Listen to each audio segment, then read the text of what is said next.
The title of the paper is What's Really New with NewSQL. It's a 2016 paper. The summary of the paper is a new class of database management systems called NewSQL tout their ability to scale modern online transaction processing workloads in a way that is not possible with legacy systems. The paper discusses the history of databases to understand how NewSQL systems came about. Then they provide a detailed explanation of what the term NewSQL means and the different categories of systems that fall under this definition. So what's NewSQL? Paper definition of NewSQL is that they are a class of modern relational DBMSs that seek to provide the same scalable performance of NoSQL for OLTP read-write workloads while still maintaining asset guarantees for transactions.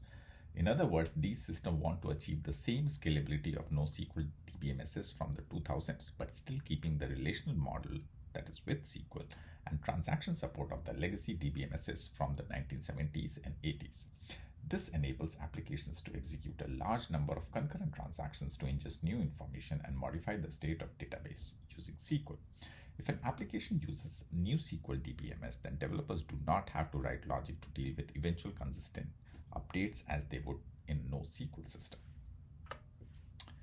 Now let's look at the NewSQL categorization. The three categories that authors believe best represent NewSQL systems are: first, novel systems that are built from the ground up using a new architecture; second, middleware that re-implement the same sharding infrastructure that was developed in the 2000s by Google and others; third, database as a service, offerings from the cloud computing providers that are also based on new architectures.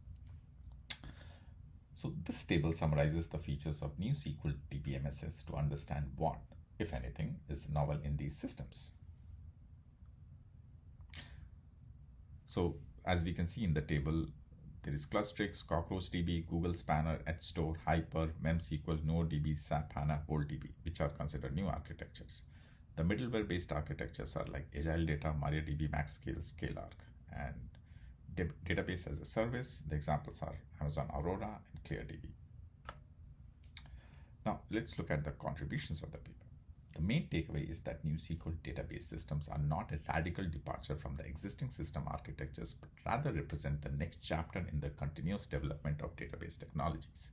Most of the techniques that these systems employ have existed in previous DBMSs from academia and industry, but many of them were only implemented one at a time in a single system and never all together. What is therefore innovative about these NewSQL DBMSs is that they incorporate these ideas into single platforms.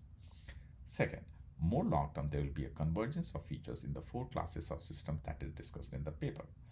First, the older DBMSs from the 1980s and 1990s. Second, the OLAP data warehouse from the 2000s. Third, the NoSQL DBMSs from the 2000s.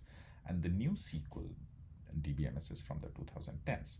Authors expect that the key systems in these groups will support some of the relational model and SQL, if they do not already, as well as both OLTP operations and OLAP queries together like HTAP DBMSs.